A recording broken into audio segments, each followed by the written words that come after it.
உணர் உள்ளதோ உள்ள பொருள் உள்ளலர உள்ளத்தே உள்ளதாம் உள்ளம் எனும் உள்ள பொருள் உள்ளல் எவன் உள்ளத்தே உள்ளபடி உள்ளதே உள்ளல் உணர்வாயே.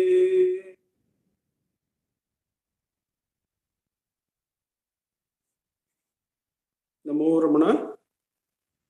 With Bhagavan's immense grace, we have been attempting to meditate on the verses of Ulladu Narpadu, the Ramanopanishadam. We are finding ourselves in verse number 29, which covers the 3 verses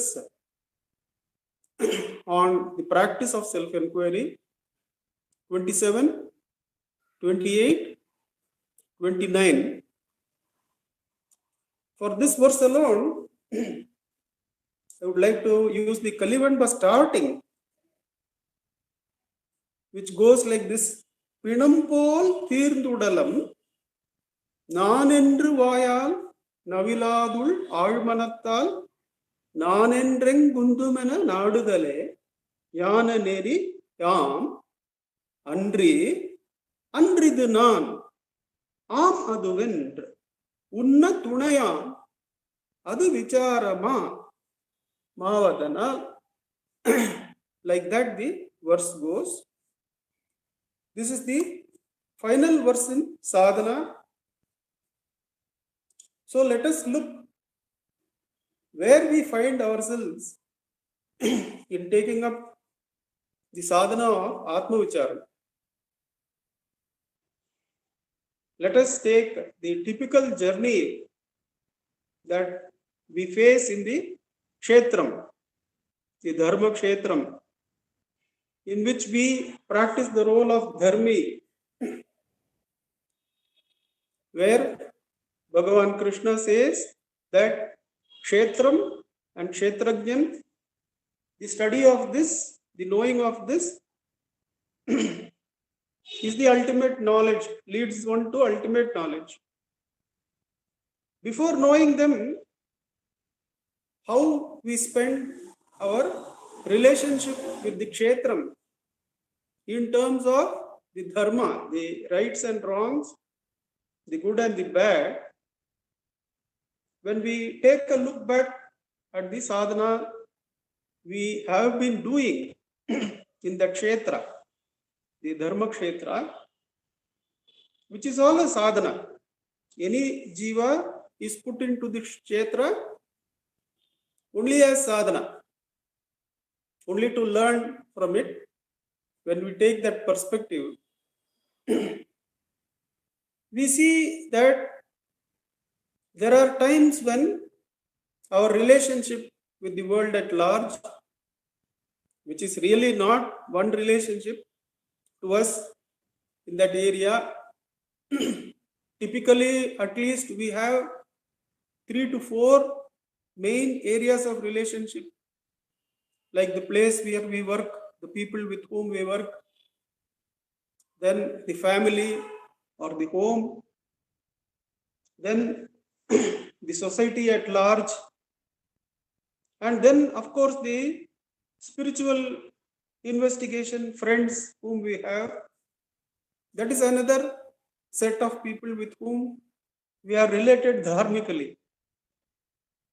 And it is not that it is all meaningless there. We have been trying to find what is right, and we get to some equilibrium points from time to time, and sometimes that extends for long periods of time. Some of the friendships we find that they have lasted for over 30, 35, 40 years, and those who have come through Bhakti Marga will put the title on that dharma relationship as filled with grace, when a friendship relationship lasts for so many years and we still have a lot of love and respect for each other, and there are quite a few friends who are like that, we find that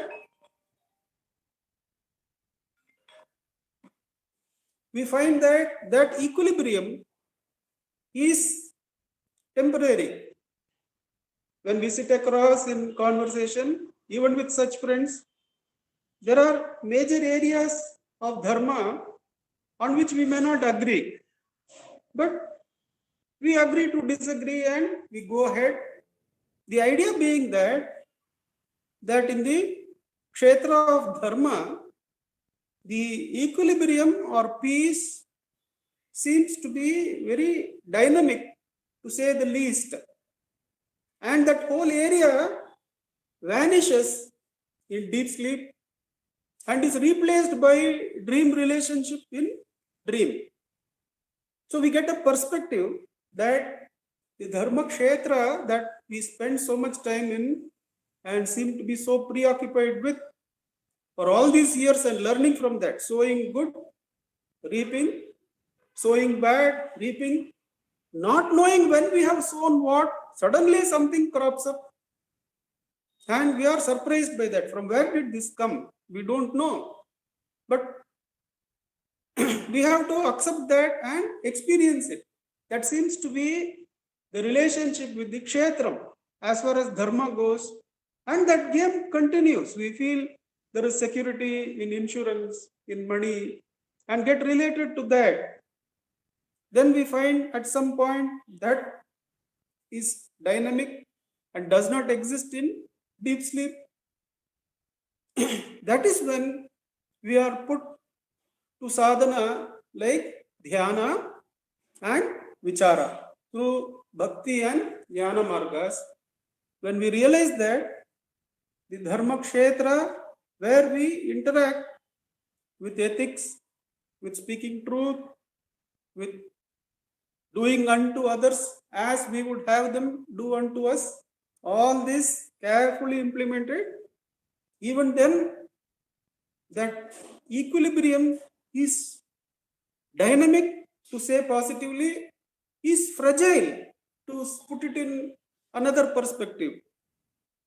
Having realized that, and by the grace of the self, the grace of God, we inquire into, is there any real equilibrium, real peace, which is not taken away by sleep, or as Akka would put it, by the closing or opening of the eyelids. Is there something like that? We inquire. And Bhagavan takes up two of the greatest such gifts given by the seers of yore, called as dhyana and vichara. And Bhagavan gives us the perspective as to how vichara is even more direct than dhyana. That is the overall perspective that this verse gives, that Pinambol Tirnudalam Nanendru Vayal Naviladu Ullal Manatal Nanendrengundumana Nadudale Nyananeri Andri Andridunan Amaduven Runna Tudayahum Adu Vicharama. Like that, Bhagavan asks, he compares the dhyana and the vichara and gives us the upadesham that take up vichara marga, take up vichara even over the supreme tool given to us by rishis called dhyana. Now, to see the import of that, we have to see a little bit of Bhagavan's death experience or self-realization experience, death of that which dies anyway. We cannot even call it self-realization because Bhagavan says self is always realized.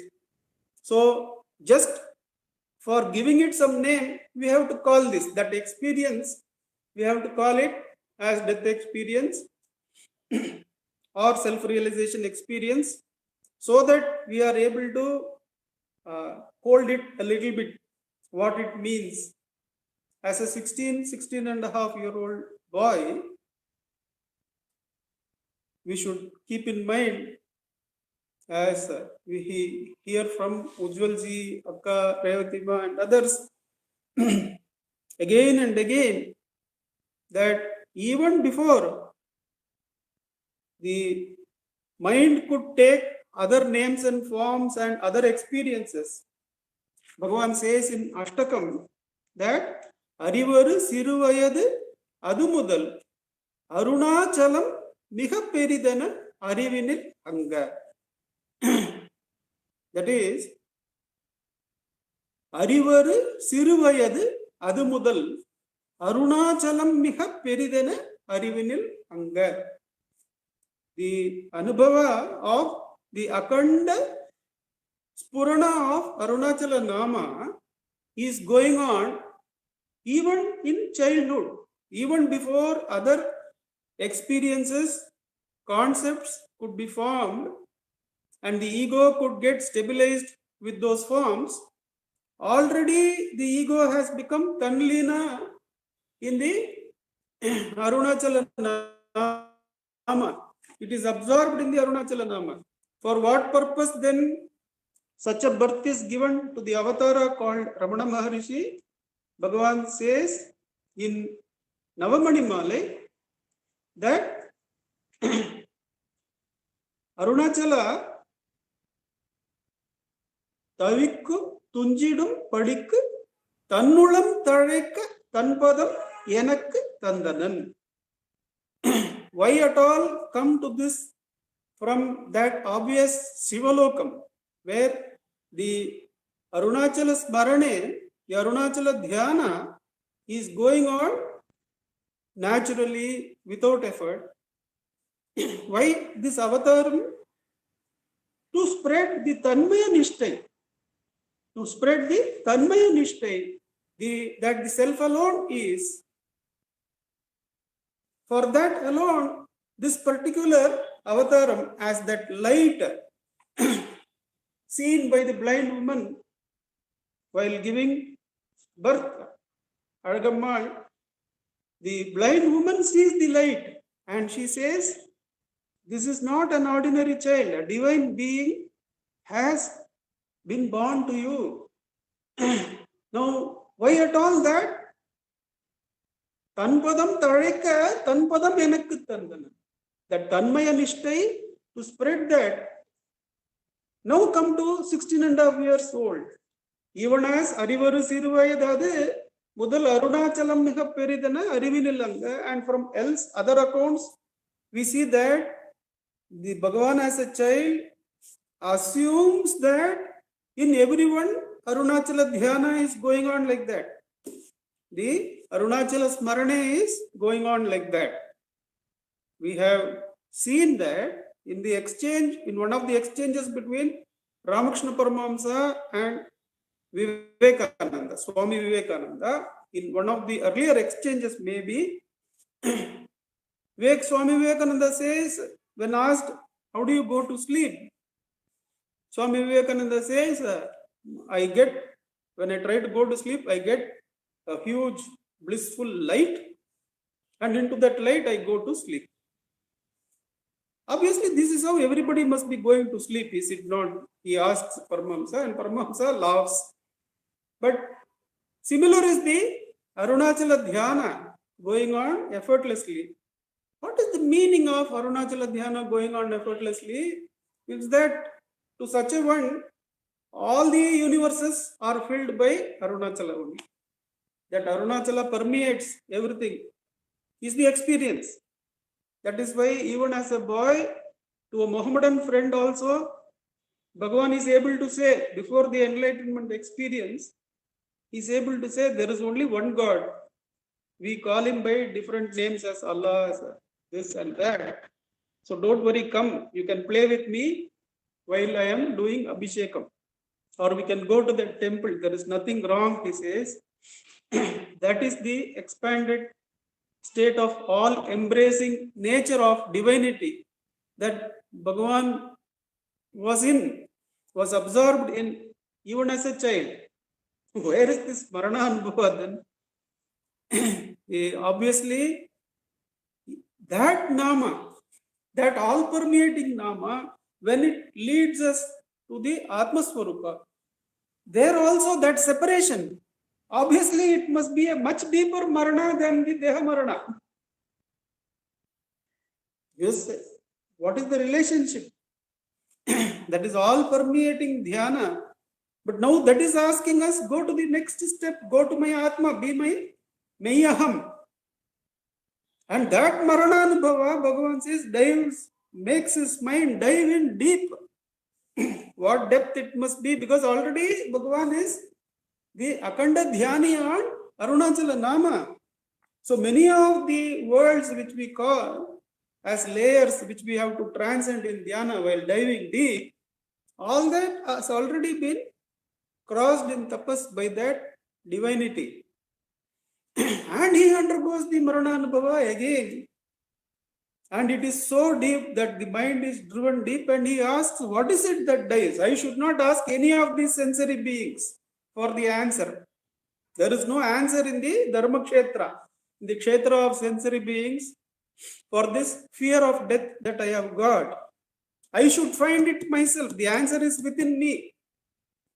Who will have such a strength at 16.5 years, except one who has done that dhyana tapassa of having Arunachala Nama going akhanda in him.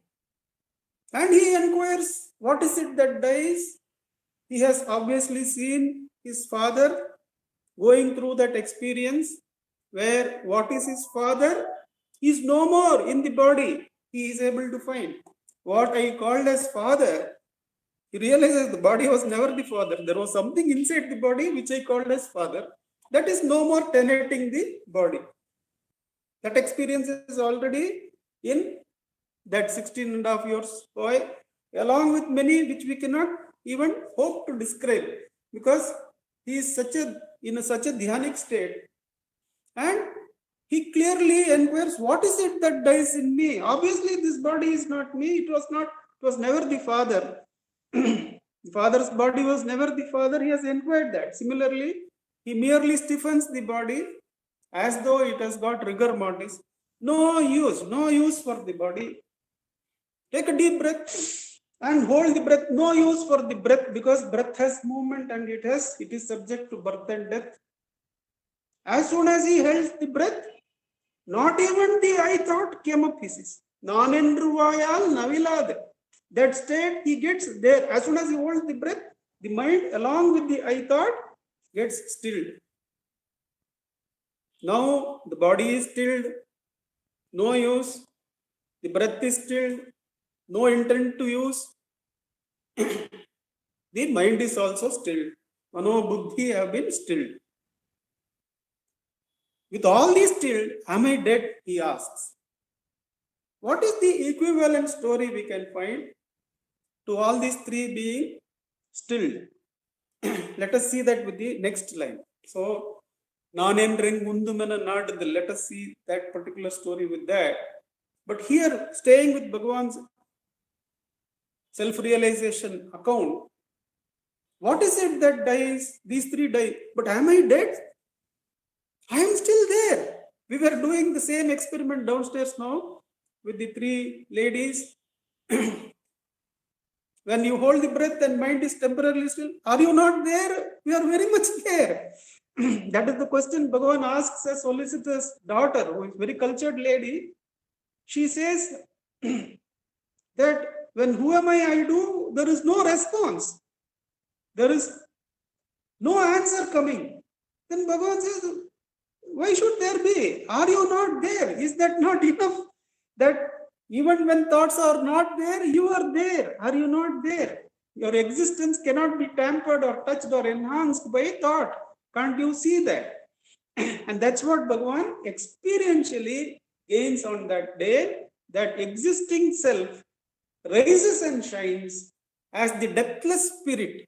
And Bhagavan says, even when these three are stilled, I am still alive and shining as I, this Puranam, the independent Arivu, as Bhagavan says in the first question and answer, Saptadutangal, Dhatugalal Agiya, in the Deham Nanandru. I am not the body made of Saptadhatus. I am not the Indriyas, Karmendriyas and Jnanendriyas. I am not the 5 types of breath. I am not the mind which initiates all thoughts which lead to actions. I am not even the Ajnana filled with vasanas as is experienced in deep sleep. Then Sivaprakasham Pillai asks, if I am not all this, then what am I? That arivu, that consciousness, which has put these aside as neti, and stands alone self-luminously, that is you. And that is the anubhava Bhagavan gets and asks us to do by asking us, Nanendru vayal navilad, ullal manatta, as Bhagavan dived, as that dhyana, purna divinity, how it dived at the fear of death, that diving we should do. Ullal manatal, nanendru engu undum ennadu. Nanena engu undum. Where does the I arise? Throb. Undum. Edum. Seek that. What is the equivalent we can see in the legends that we have?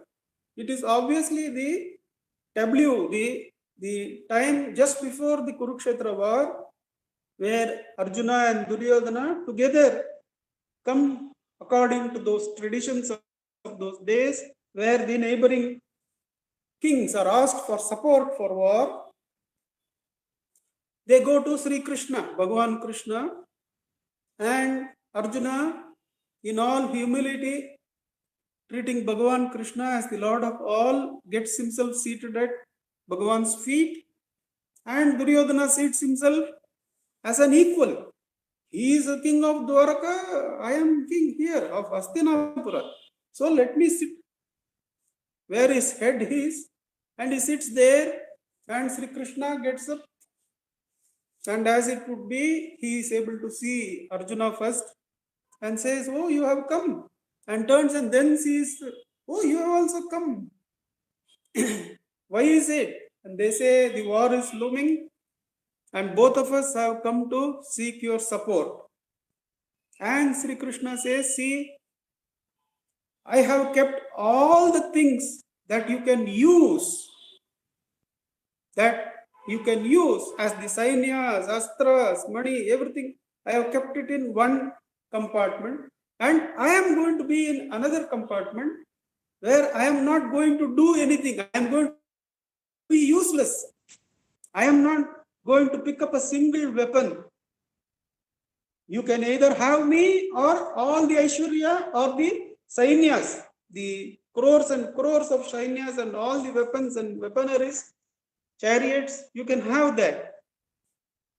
Since you have been seen by me first, I give you the first choice, Arjuna. And Arjuna says, oh Bhagavan, if you are there, what else is needed? And Duryodhana exults, but outwardly says, oh, since you have given him yourself, let me be satisfied with all the things of use.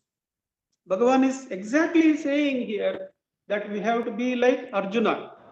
Not think of what are the crores and crores of ways in which we can use the I thought given by Bhagavan. Not to think of the trillions of possessions we can have through the Panchakoshas, all the koshas, by using the Ahankara. Instead of that, Ullal Manatal Nanendrenkundumena Nadagale Jnananeri. Ask that source only one question. Who am I? Or whence am I? That is the only question. What can I possess? What will you give me? No. What can I experience? No. Only ask one question. As Arjuna decided that Bhagavan cannot be equaled by any creation that he can embellish me with. As Nachiketas asks Yama, who are you?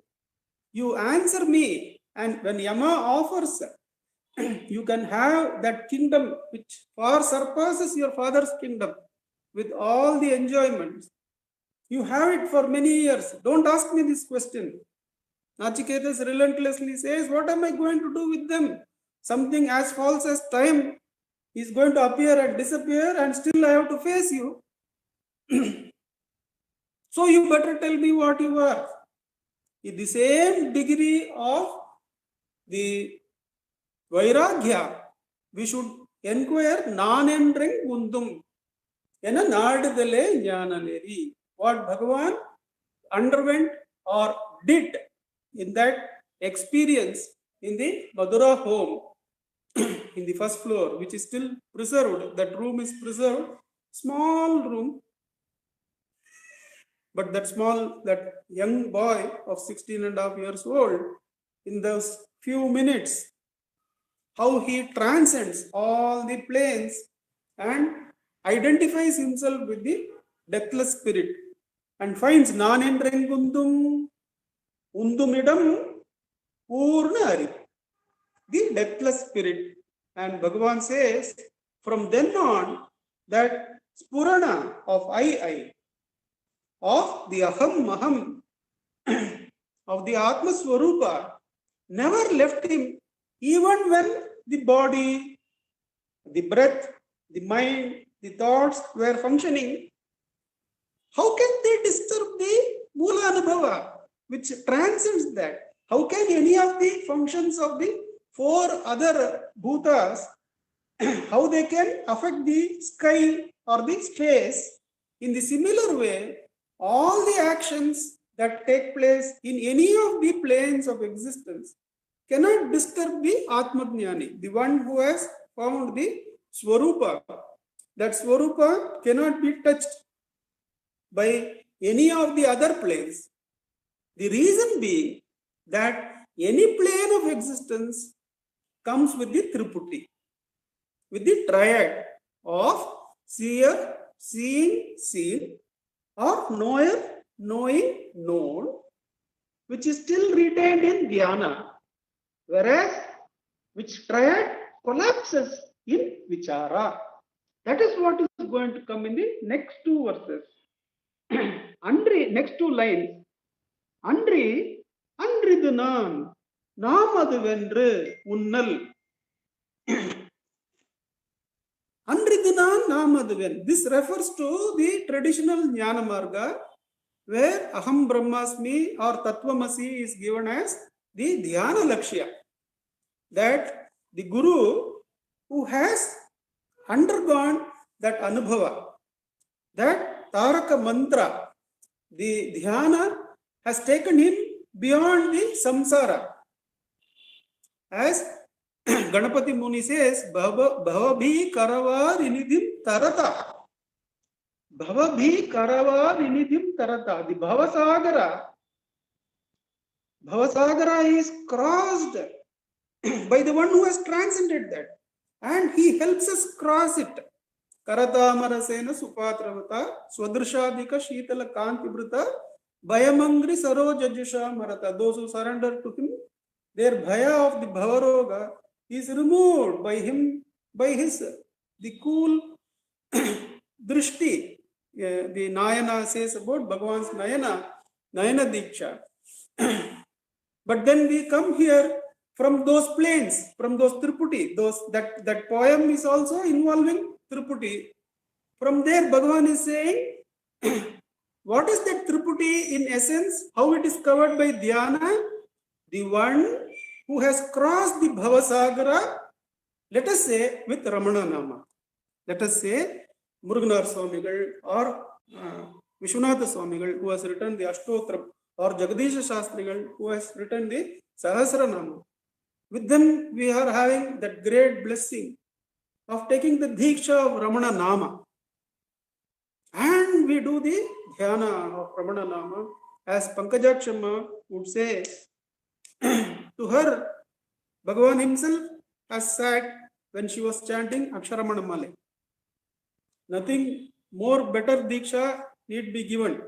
She says, when I sang Guruve, Bhagavan corrected as Gurave. That one correction is enough. For her, when I had the great privilege of meeting her, once or twice only, not much, she went through the whole account of her life. Because their compassion, the devotees are all full of compassion. She went through her whole life and how Bhagavan completely captured her. But the key point was the whole of the Arunachala Stuti Panchakam and the whole of Ramana Stuti Panchakam had become mantras for her. And as Arunachala Nama was going effortlessly in Bhagavan, she said, Bhagavan has brought me to a stage where the Arunachala Stuti Panchakam, the entire Arunachala Stuti Panchakam and the entire Ramana Stuti Panchakam would go on effortlessly in her. That means to them, to such a dhyani, and we have seen the example of that lady for whom Ramanama was like that. That means for them, that Nama permeates all the lokas. Their object of perception is only the Nama.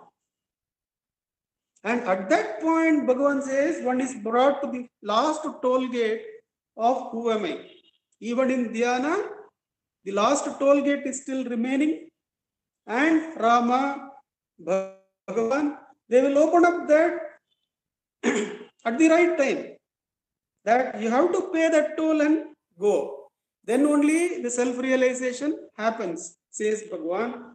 And our own Subramaniam sir used to be very much meditative on this particular thing. He would again and again say, sir, the toll of the I thought has to be paid. That toll is the only sadhana that Bhagavan is asking us to do here. But coming back to the dhyana, we are meditating on how deep the dhyana sadhana is. Dhyana sadhana itself is so deep. It can help us cross the Bhavat Kadal. To make it even more clearer, there was a particular song which my brother used to listen in the Brahma Muhurtam mornings, which was about Radhe Radhe Radhe Nama, the mantra.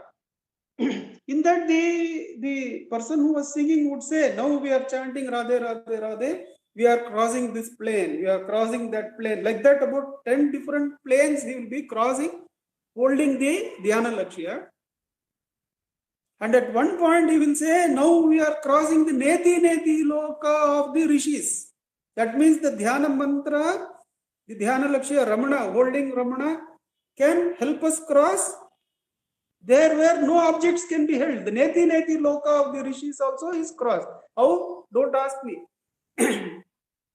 But that is the Shakti of Dhyana. And Bhagavan is saying, Atma Vichara is more direct than that, because there one has to keep the ego intact to do the sadhana. In Atma Vichara, the ego's veracity and reality is questioned right from the beginning. That is why it is called Marga Arjava. It is the direct path. What will be the last question in the Dhyana Marga is the only question in the Vichara Marga. That is why Bhagavan says, Andridhanam Amadivendra. Andridhanam Amadivendra is the essence of Dhyana. How it is essence of Dhyana? Whenever we get Diksha about Dhyana. Like I used to say that whenever I was having difficulty in practicing self-inquiry, Bhagavan used to come as Ramana Nama 3 times we say, then Atma Vichara would start again. Now that is Nama Diksha by Bhagavan himself, that he is permeating all the lokas. When the Atma Vichara cannot be done, he comes and he has only put us on to the sadhana. He comes and supports us. And he says, I will give you the strength, you do Atma Vichara.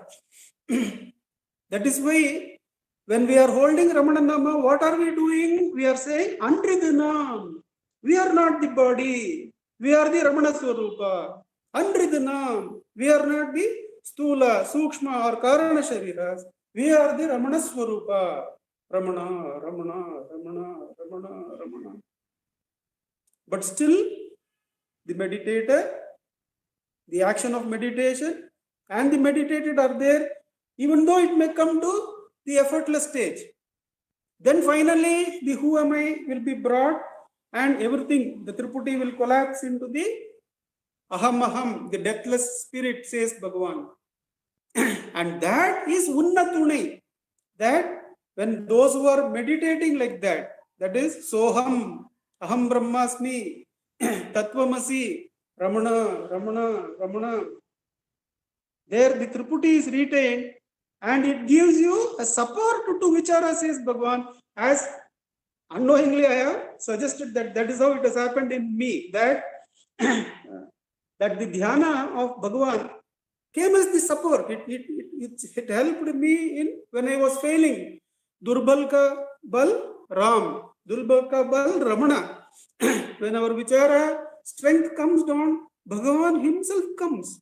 He is the one permeating all the lokas. He is the Shakti Swarupa. But he is saying that the dhyana on me, he is a support for Vichara, but do Vichara. Vichara is the direct path. Unna Tunaya, Vichara Mama. Can it become Vichara? Can it be as direct as Vichara? Is this import of this verse? Let us read it and see its meaning together. நானென்று வாயால் நவிலாது உள்ளாள் மனத்தால் நானென்றெங்குந்து மன நாடுதலே ஞானநெறி அன்றே அன்றிது நாம் ஆம் அது வென்று உன்ன துணையாகும் அது விசாரமாமா. What does it mean? Keeping the body as he did as a young boy, as something useless. We are not going to use the I thought to use the body and find something. Keep it still. Nanendru vayal navilad. Whenever, what is the import of the 14th verse? The 14th verse said, Tanmayundel munnilai padarkaigal tamulavam. Only after the first person arises, the second and third person arise. Many a time we may be talking in terms of second person, third person, but the first person is hidden there. Even when I am talking of somebody else, the first person reinforcement is there. That means we are constantly saying Nanendru vayal navendru konde irkirom. We are always repeating the body am I. And Bhagavan is saying here deliberately, don't do that. Don't take a single sentence. Don't take a single thought. If you take a single thought also, the I thought is there. So that is the implication. Nanendru vayal navilad means don't use the body, don't use the breath, don't use the mind. Ullal manatal, with the as Bhagavan sank in that day. And when someone asks how much time did this take? It might have taken 20 minutes or so. Then Bhagavan says, where is time in that? See, the whole structure of time collapses in the Atma-jnana. The Triputi, which is required to hold up time, which is an object of experience to the Atma, it collapses in the Atma-jnana. So Bhagavan says, how can he say that experience of self-realization was for 20 minutes? There is time there. It was timeless, says Bhagavan. That's why aptly our founder president has named the biography of Bhagavan as timeless in time. Bhagavan is accessible to us in time as the Upadesha Guru, as the Ishvara, he is available to us. But what he is really is the timeless, is the one beyond the time. Nanendru vayal navilad. That means don't even take any thought about the second person or third person, because Nan is hidden there. Nanendru vayal navilad. Ullal manatal nanendrengu undumana nadugale jnananir. To seek keenly with the sharpest of the inward turned consciousness, ray of light, as to from where the I is throbbing, is rising. This alone can be called as Jnana Neri, as the Jnana Marga. Andri, other than this, அன்றிது நாம் அது வென்று, ஆம் அது வென்று. I am not the body, I am Rama. I am not the body, I am Ramana. That is what we do when we hold Rama, Rama, Rama, Ramana, Ramana. When someone asks, which of them is superior, Omkara or Rama or Krishna or Shiva? Bhagavan says all of them are equally efficacious, but you have to hold one. Don't try to do bhakti to many of those dhyana lakshyas. You have to be. Why? In our experience, we find that our attention is limited. In sadhana, our attention, if you divide it, there is no meaning in it. That is why the Guru gives Upadesha. If you are doing dhyana, then take up one. But are we like that? Vichara solves that problem. There is no two eyes which you can inquire. Any thought arises, you have to ask Ulladu where this thought comes, no, where the I thought comes, that I have to see. So the duvida of, are there many dhyana lakshyas in self-inquiry? No. In self-inquiry, there is only one, which can be perceived either as who am I or as whence am I. நானென்றெங்குந்துமென நாடுதலே ஞானநெறி. அன்றிது நாம் அது when. I am not this, but I am that. The dhyana is a support for the ஞானநெறி. Unna tunayam. That is actually it's definitely a support. But then only the great one can show us this, that this is a great path, but I have come here to give you the even more direct one. That is the purpose of my avatara. Tanmaya Nishtai, to spread that the self alone is to spread that, is why I have come. And hold that. Adu vicharama. Can that dhyana, where the Triputi is retained, can we equate it with vichara implication? No. Directly do vichara. Put it together. What is Jnananeri? To treat the koshas are still and only seek from where the I arises. This is Jnananeri. To hold dhyana, where the essence is, I am not this jiva, this body, but I am the Rama Swarupa, the Ramana Swarupa, the Omkara Swarupa. That is dhyana. That dhyana is a support to vichara. But can it be called as direct as vichara? No. Practice vichara, says our Bhagavan. And let us do that till 8 o'clock, when we will have the inputs from Akka on this verse.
NaMo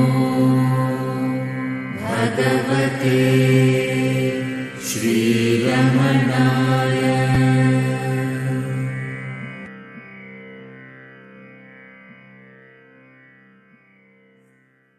Namo Ramana.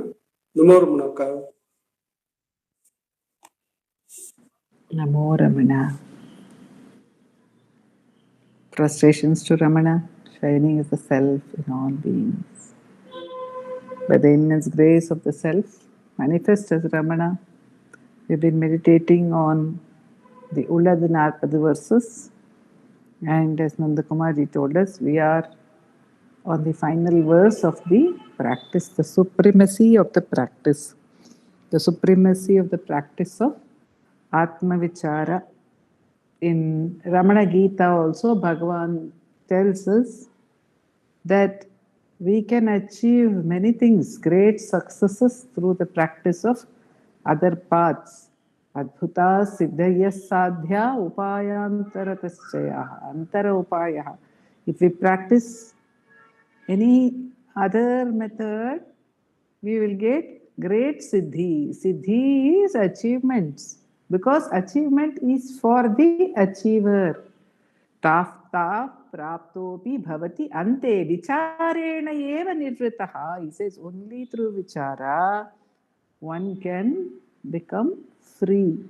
It is only through vichara that one can become free. So here Bhagavan is telling us repeatedly. Many questioners have asked him in Ramana Gita. If we see, Muni would ask him, Kashni would ask him, can we practice something other than Atma Vichara? One says, yes, go ahead. That is good. That is good. Those are good thoughts. They are good thoughts. They would help you to. Bhagavan has not denied anything else. They would help you prevent other bad thoughts. If you have good thoughts, they will prevent the rising of bad thoughts. If you are clean, it will prevent your being unhygienic, unhealthy, etc. If you do japa, you will not be spending your time thinking of other things. If you are doing japa all the time. So he blessed all the questioners, all the methods he has blessed. Even in talks, we will find different questioners getting different answers from him.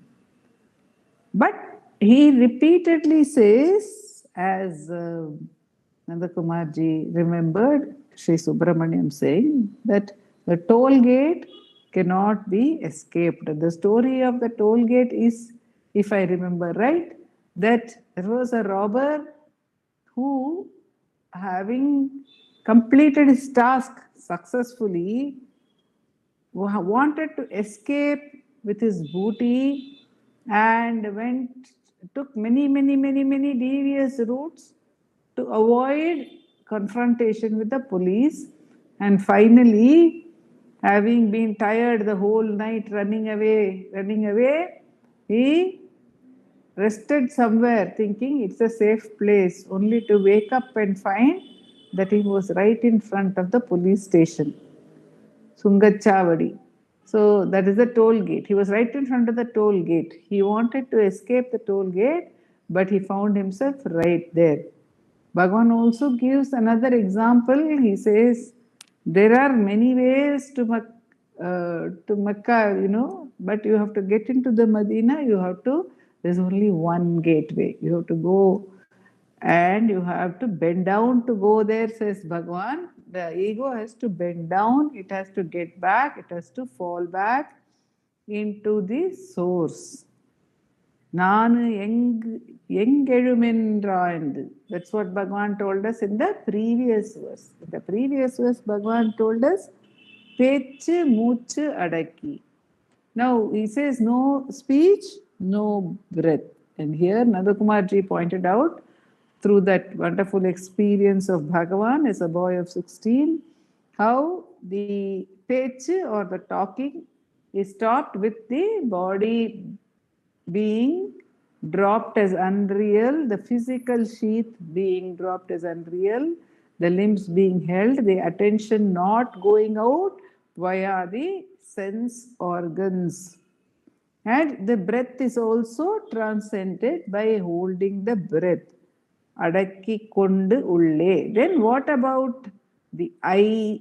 The I thought as not the I spurana, but the I thought, which is very subtly linked with all the other thoughts and is the basis of all the other thoughts. Bhagavan says in his death experience also, I did not speak or utter any sound, including the word I within myself. So he says, I did not say even I to myself. Although Bhagavan has, out of his great compassion, allowed some of the devotees to say I within themselves as a support. And he says that is the Adi mantra, the Aham, I, because he even quotes the Old Testament and says that I is the first name of God. One may say it in any language. Bhagavan has given this suggestion to Mrs. Premavati Khanna, Srimati Premavati Khanna, the wife of Sri H.C. Khanna, who was a great devotee of Bhagavan. This lady devotee, she told Bhagavan, Bhagavan, I cannot understand all this Atma Vichara which you are talking about. Neither do I have time for anything in my life to have to do any sadhana whatsoever. My family is big, my household chores are many. So please tell me something very, very simple which I can practice to get to the same state. And Bhagavan told her, just repeat I within yourself. You can do so in the what Bhagavan has indicated as the source from which the I arises. Now this, he says, is the primary mantra, because to repeat one did not have any initiation into the mantra. It is a natural mantra. It's a natural feeling which would take us back to its source. But here, Bhagavan is not asking us even to repeat that I or any other. Forget about any other mantra, which Bhagavan would say is the second mantra, the primary mantra, Nan. Even that Bhagavan says, don't repeat. Nan endru vayal naviladu. And very beautifully, Nandakumarji has pointed out to us that why or the not repeating the mouth is not a physical mouth.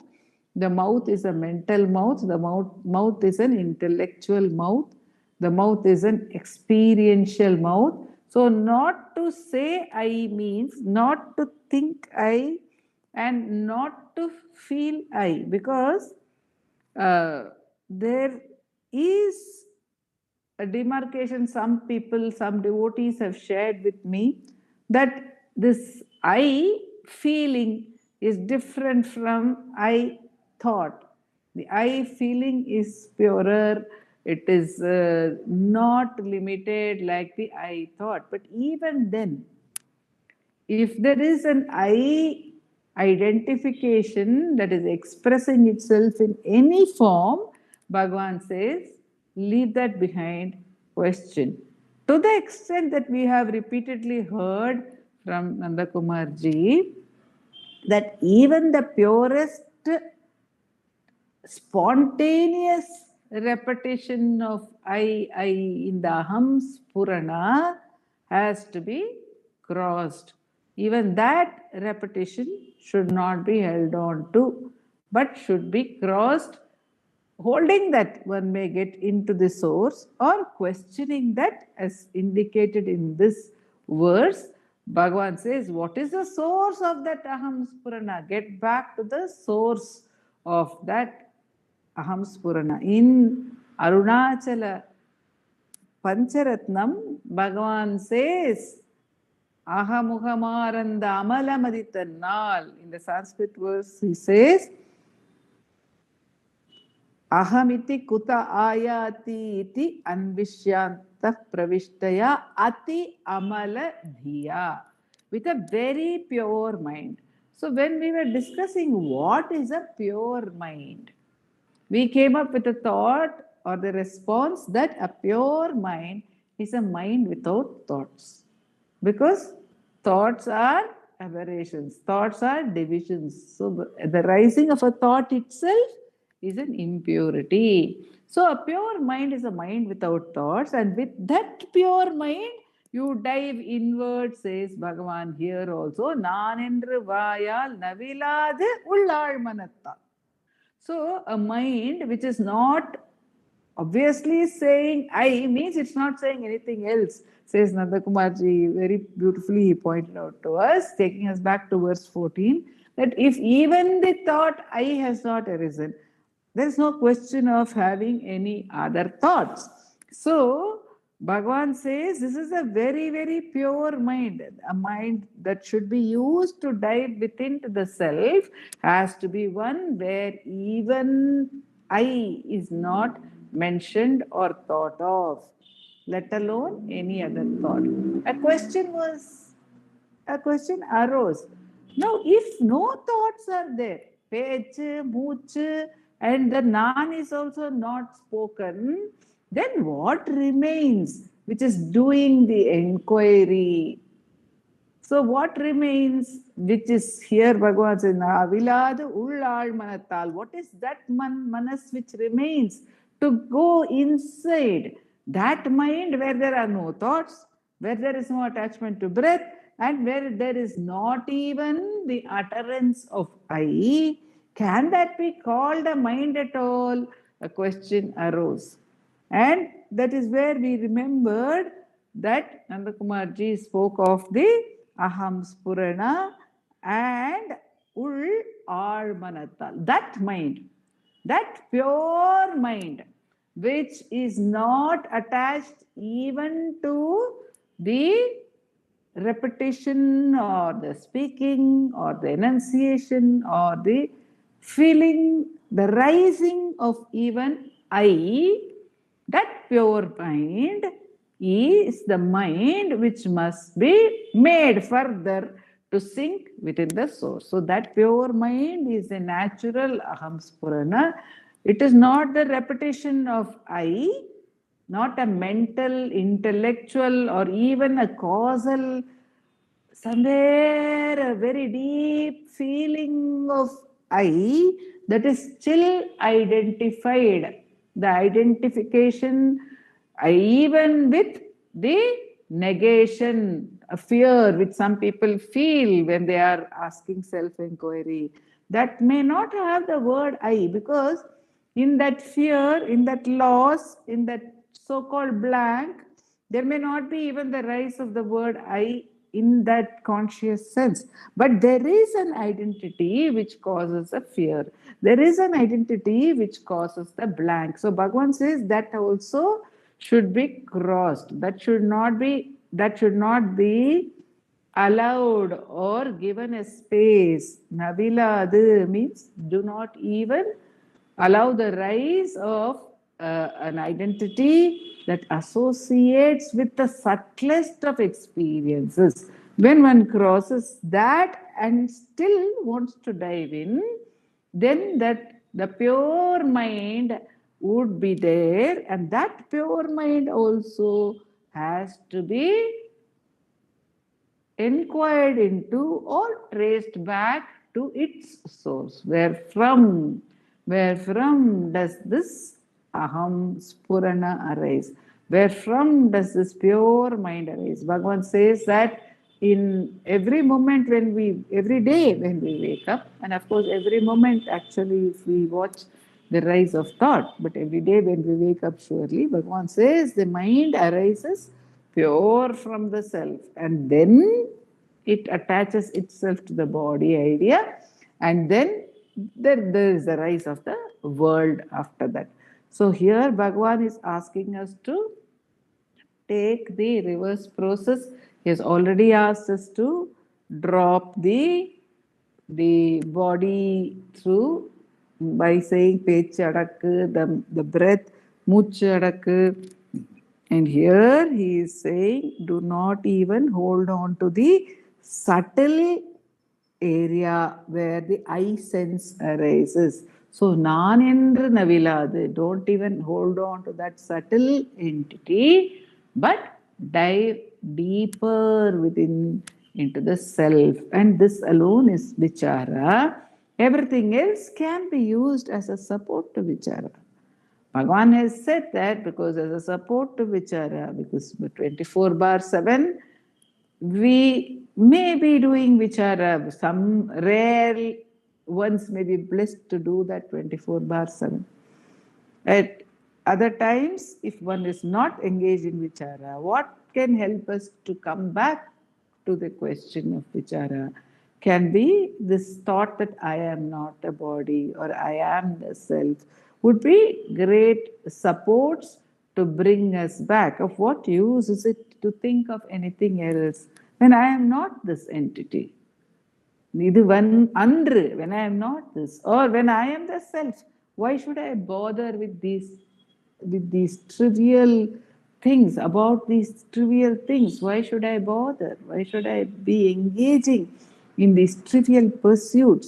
This concept may come and it will help us, it will support our turning back to the only worthwhile experience, that full treasure house of the self, says Bhagavan. So he allows us supports, at the same time he keeps on reminding us that the purpose is not to remain with supports all the time.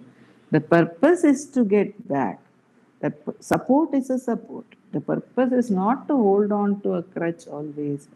And Virajananda Swami would give a beautiful example. He would say the pole vaulter runs up to the vault where he has to cross over, and he goes on top of his pole whereby he can jump much higher than by himself. And then as he is jumping over, he leaves his pole behind. If he were to think, it helped me all this way, I have to take it with me across. When I go across, neither he nor the pole will get across. So Bhagavan says, yes, they are supports, but finally make the jump through self-inquiry. Om Namo Bhagavate Sri Ramanaya. Namo Ramanaka. Namo Ramanaya.